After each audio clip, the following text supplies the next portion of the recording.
I'm David McMillan. I'm a potter in Winnipeg. I remember when I first started doing this, I was told I was insane. Um, Literally told I was insane by a potter who'd been doing it for 30 years, that it was impossible, um, not necessarily desirable, and that it was a waste of my time. Glad I didn't listen to him. I guess from the beginning, I saw my work as a response to a lot of the products that were in my life. So looking at a product that I pick up off the shelf and not having a history and having it being a completely displaced object, if I pick up a mug, I don't know where that clay was from. I don't know where the glaze materials are from. I don't know the person that made it or the machine that made it. I don't know what it took to ship all those things, to have them combined together, and then to have that shipped to me. And I think it's the disconnect from the things that we use that allows us to have these negative effects on the world and the people around us, because we don't have that physical connection. We can't put a face and a name to the places and things that we affect. So that was the idea.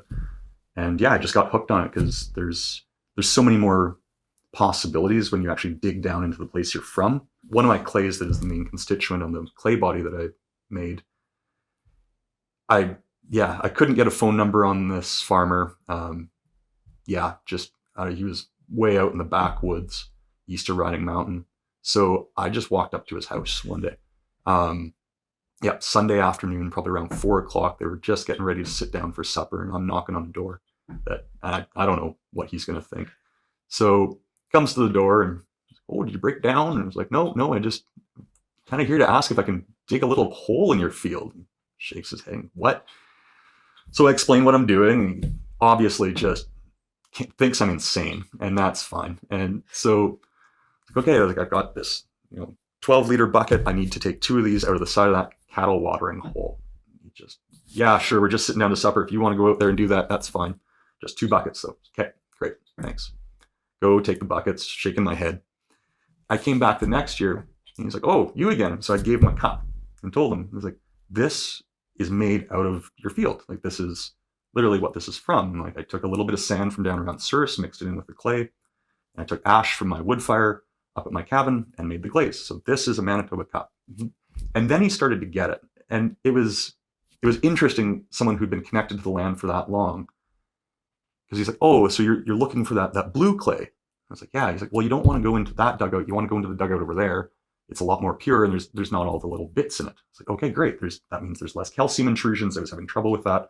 Perfect. Like, okay, can I take another 2 pails? And he's like, well, how much do you really want? I was like, I'm 10 pails. Like, okay, go for it. So I came back the next year, and I was like, okay, here's 2 more mugs. This is out of this other spot. And he's like, oh, okay. He's like, well, you take however much you want. And he's like, you just keep bringing me more stuff that's made out of my land. And now, Jason I'd consider him a friend, and he thinks it's hilarious. And yeah, they've actually started buying the stuff because I don't give them enough for what their clay is. So this is a blue clay. This is the clay from the field of that farmer I was talking about up in Riding Mountains. So there's a lot of calcium intrusions in this. They'll blow out and destroy a pot if I don't get them out. So that's one of them. This red clay is from a similar area, different place though. That's on the side of an old stream bed that was carved through. So this is a bit higher firing, so I have to mix it with the blue clay. And then this is a sand from down around Souris, so old glacial delta of Lake Agassiz. So I'll take these 3 materials, I'll mix them together, 90% blue clay, 5% red, 5% sand. Then I'll put them, once they're totally dry, I put them into water, they rehydrate, and then I can run them through screening to remove all the bits of roots and sticks and calcium intrusions, iron intrusions.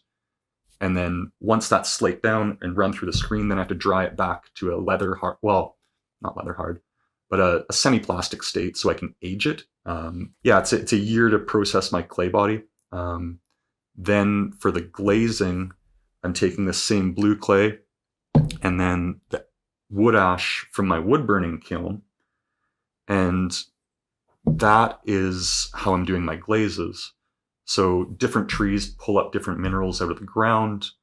This would be a poplar ash. So lots of phosphorus and potassium in that. It's giving me this nice white. This would be a spruce ash. So spruce has got a lot more iron in it. That's giving me those green runs. And then something like this would be an oak ash, so a lot more silica in that, is matting up the surface towards that white, that off-white gray color. So that's how I'm getting my coloring, is just by using different ashes from different trees. And then, yeah, so I throw my pots on the wheel and then dip them in the glaze slop, then put them into the wood kiln and fire. So this is a new material that I'm working with. This is actually the subsoil from our property up in Interlake, just north of Toulon. So it's a decomposed limestone. So when I dig it up, this is all together. I've got to pull out the big rocks because it's a glacial till, so I'm getting a lot of really high iron granites that didn't break down in the glaciers. The stuff that did get worn out in the glaciers is high calcium. So then pull these out all by hand. About 20% of the material is just rock that gets pulled out. Another 50% is fine grained sand, but because it's high calcium, it's just going to wreck the glaze. It's still too coarse. So in the end, I'm dealing with 20 to 30% of this, which is super fine grained, but it's been dried down. But once I grind it again, it's powder. So this is what, if I get a 12-liter bucket, maybe 20 to 30% of that is going to be this. But when it goes on the inside of a pot, that's what's giving me that blue, green, gray, which is really hard to see. I love it here. Yeah, I grew up in the hills where I dig my clay. I hiked the dunes out around Souris where that sand comes from. I canoed the lakes out in the White Shell where I get my feldspar from, which is a new material that I'm looking at incorporating into my glaze. I know what strip mines look like. In another part of my life, I'm an electrician. I have worked on northern dams. I've seen what damage can be done to this place by people just extracting massive amounts of raw materials and shipping it away for somebody else's benefit. When I dig, if I'm taking off overburden, I'm putting it back. I'm making sure that I'm not causing erosion problems. I'm making sure that I'm not creating more silt that goes into waterways that's affecting fish populations.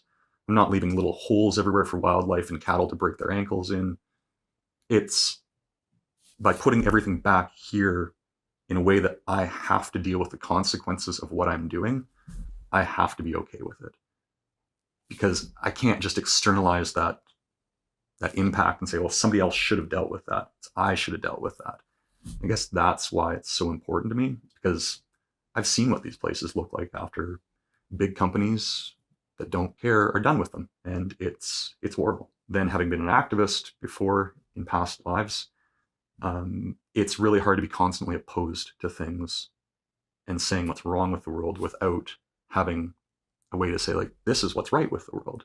Instead of protesting and complaining, it's like, well, this is how I wish everything was made. I wish everything had a story and was from here. So why don't I just go do that? And in doing it, I've found a lot of peace. And yeah, I don't know if it's changing anything, but it's helping me. And I think some people really get it and they like to hear the story. And hopefully it's helping them make changes in their life. I think knowing my craft and working in pottery has given me the ability to make things that aren't having a negative impact on the places I care about and the world that I love so much, like the natural world. I'm making pots. I'm making pots for daily use. I intend for people to pick them up, hold them, and think about where it's from.